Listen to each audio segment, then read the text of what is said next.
We are here, guys. We're in the new home studio. We are starting the home studio build series. Man, I'm so excited for this. This is a long time coming. And I think this video series, this home studio build series, is going to be a little bit different than hopefully any home studio build series you've seen before.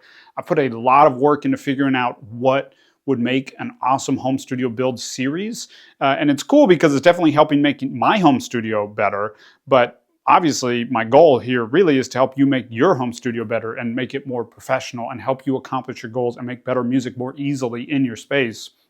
And that's the whole idea behind it. So throughout the series, we're going to be looking at figuring out what your goals for your home studio are so that every decision you make, the type of gear you put into it, how you do acoustic treatment, what acoustic treatment, all that stuff is extremely intentional to help you accomplish your specific goals. And this space we're in right now is kind of why I'm doing this series. We'll talk about that in a second. And then we're going to look at how to make your room sound amazing, acoustic treatment. We'll get in depth into everything I know about acoustic treatment that I've learned over 15-ish years in several home studios and working in home studios and all that stuff, what I've figured out about acoustic treatment and how to make your room sound amazing so that you get better raw recordings in most people's finished mixes.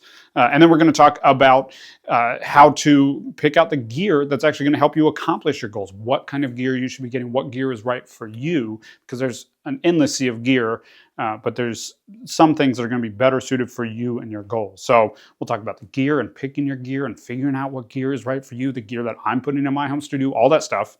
We're going to talk about how to make your space comfortable so that it's easy to work in. It makes making music easier. The goal with all this at the end is actually kind of for the home studio to fall away and just making music feel a little more effortless and fun and creative and inspiring and inspired. So the home studio build, it's funny because the emphasis is all on the home studio, but my end goal is actually that all of that falls away and that you're just able to make music and it just feels really fun and effortless. So this is going to be a little bit different. And as you can tell, I already clearly have a little bit of a process that I've figured out. And yes, there's going to be a checklist, a Home Studio Pro checklist that goes through the specific steps to creating a professional home studio that helps you make amazing sounding music more easily, right? So it's coming in an upcoming video. But in the meantime, what I want to highlight is that my hope is that this video series, this home studio series, is a little bit more educational than just edutainment. So many home studio builds and tours and all that stuff are very cool and there's things you can pick up from them, but they're more entertainment than they are educational. I kind of want to flip that on its head. I want it to be entertaining, but I want it to be educational first. I want you to walk away feeling very empowered, very knowledgeable about what you really need to know. So not the boring stuff, not the stuff that takes forever to really understand, but the stuff that really, really matters. And so the goal is to have an educational series. It's going to be a little bit more like my courses.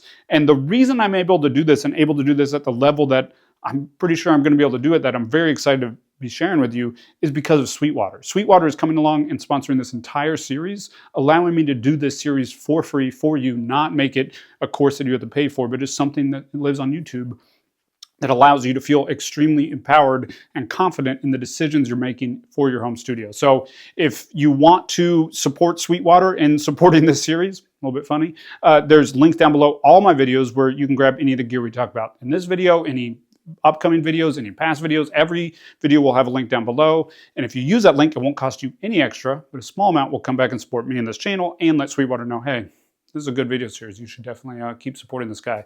So definitely use those links down below if you need anything. Thank you, Sweetwater, for sponsoring this series. I'm super excited to be working with Sweetwater. If you've never ordered from Sweetwater, you should just never get music gear from any other company, whether it's an instrument or music production gear. Order from them once and you'll know exactly what I mean. Anyway, thank you, Sweetwater, for sponsoring the series. But let's go and talk about what today's video is about. So as I said, we have a lot coming up, but today is day one. I just want to bring you into the space. I've actually been working on getting this space set back up since January. This is an old kind of failed home studio, or not kind of. This is an old failed home studio, and failed in a very specific, intentional way. So let me tell you a little bit about the space, and then we're going to walk around. I'm going to do a little iPhone handheld tour, just show you the space, some of the gear that's going to go into it, but more specifically how I'm laying it out and how I'm thinking about it being specific to my goals and what I want to do in this space, and how I'm making those decisions very informed, and hopefully it will be kind of inspiring and interesting to you. So we'll all be on the same page at the end of this video, what the space that the home studio build series is taking place in is. But anyway, let me tell you a little bit about this space. So this is a garage. It's actually a little less than half a garage in the room we're in right now. And it is at what used to be my parents' house. So my parents used to live in this house. My brother lives here now. And when I was in college, I would come back to their house and they said, hey, if you can clean out the garage, you can build a home studio in it if you want. And I said, yes, I would very much like that. And so I cleared out the garage and I hired a company to help me build soundproof walls. And like we did all this very complicated stuff. I learned a lot about soundproofing and acoustic treatment, not enough about acoustic treatment, but a lot about it. And I built a very cool space. But over time, this space really became more burdensome to work in than helpful for the specific goals that I'd had. I hadn't really thought enough going into it about what do I want my studio to be. I just thought, what have I seen studios be, and how can I build some version that looks kind of like these studios I've seen in this space? I hadn't been intentional enough about it being my home studio and serving me and the music that I'm working on. And so over time, it became more of a burden because it was harder to work in this space than it was helpful. And I spent all this time and money and resources on things that didn't necessarily help me get better recordings, help me make the music that I was making. And so it, while being a very cool space, wasn't the optimal space for me. So I stopped using it. It basically became storage for my drums. And over time, it's just lost all its luster. So the goal now is to make it Dream Home Studio 1.0. We're going to re-envision this space to be a perfect home studio for me in this moment. And we're going to talk through every decision that I make and why, and we'll talk about how you can make those kinds of decisions for your space as well. It's going to be a unique studio, like a standing mixing desk, which is very cool and I'm excited about. I've never seen one quite like this. So we'll talk about all that stuff a little bit in this video, but a lot more in upcoming videos. And yeah, it's going to be really, really cool. So let's go ahead and jump into the studio tour. As I said, it's just a little handheld studio tour. Let's check it out. All right, here's the studio, and you'll see it's in a garage. So that was a garage door that we covered up with a wall.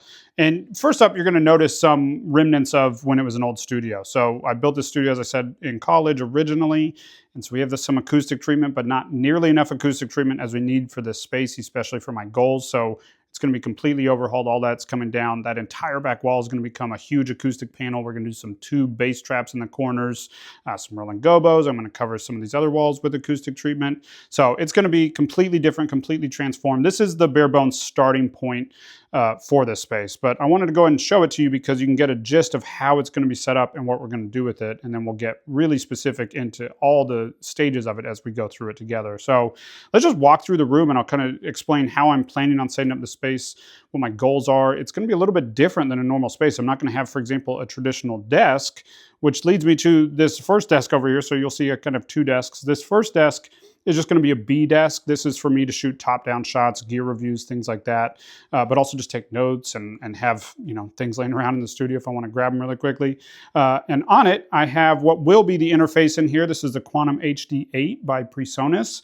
I think this is the best value interface for if you need at least 8 channels, but just in general, I think these interfaces are very impressive. I'm excited to get it in here and cut my teeth with it.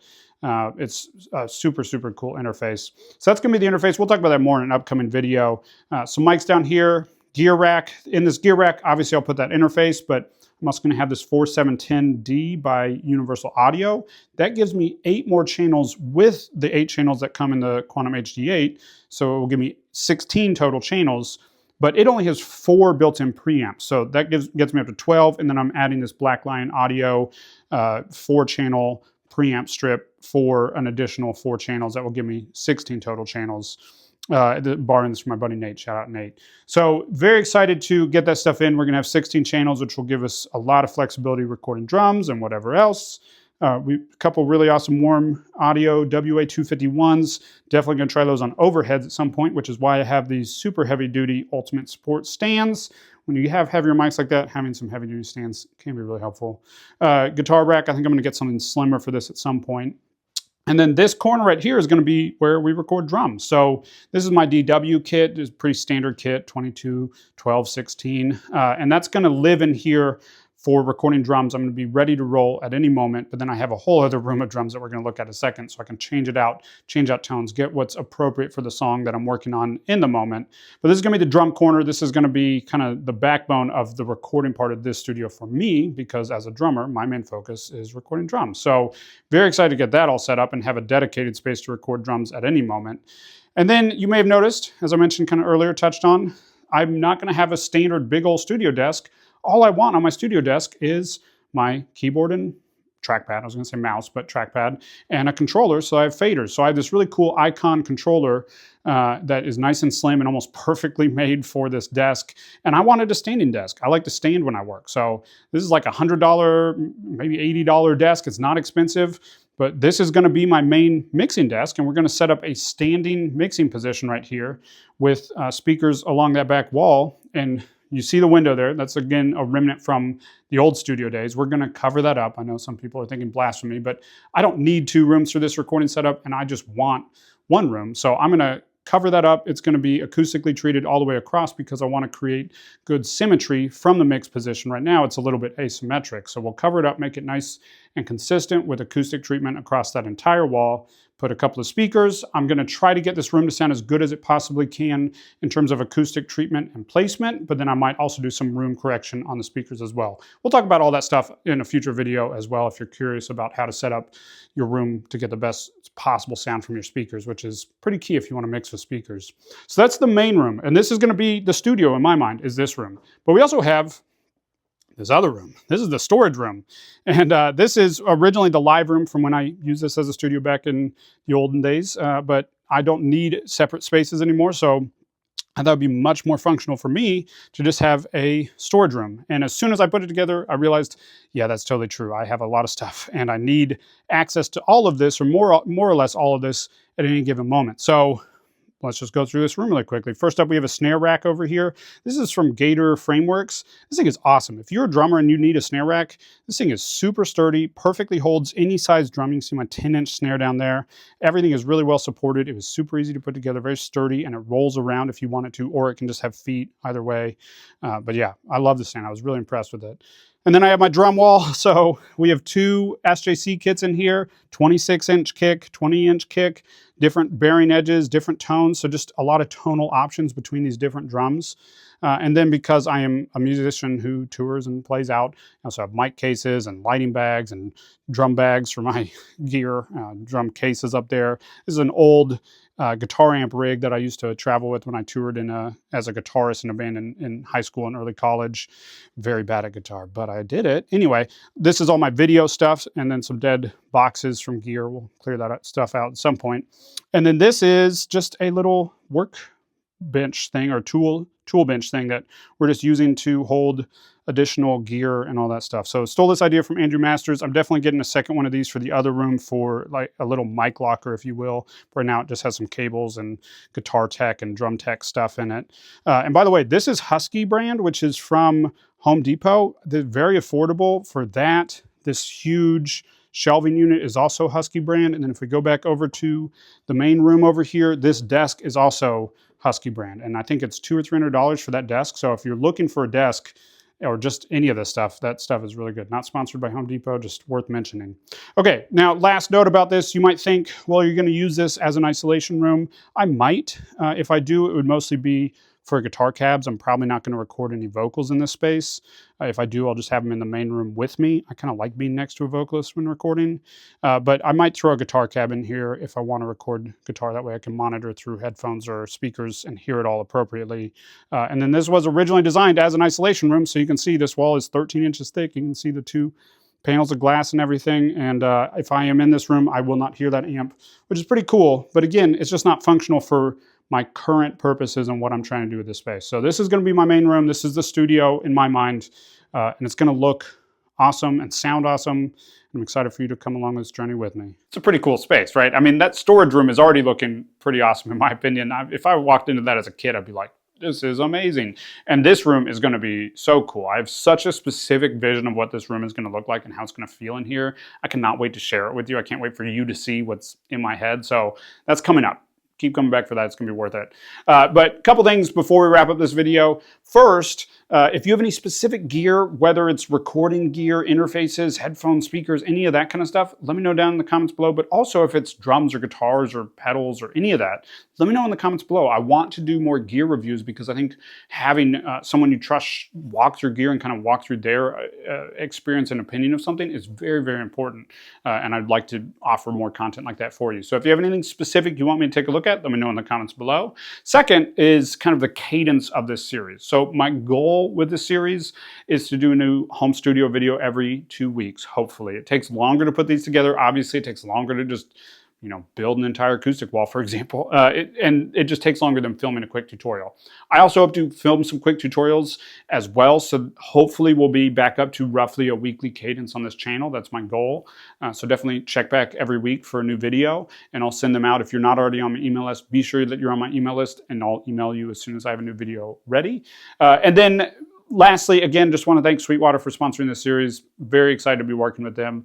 This is going to be awesome. And the things that we're going to do throughout this series are going to be very, very cool. So thank you so much. If you have any comments, definitely let me know below what gear you want me to look at, all that kind of stuff. If you like this video and you are excited about the series in general, be sure to comment so that YouTube knows to show it to other people.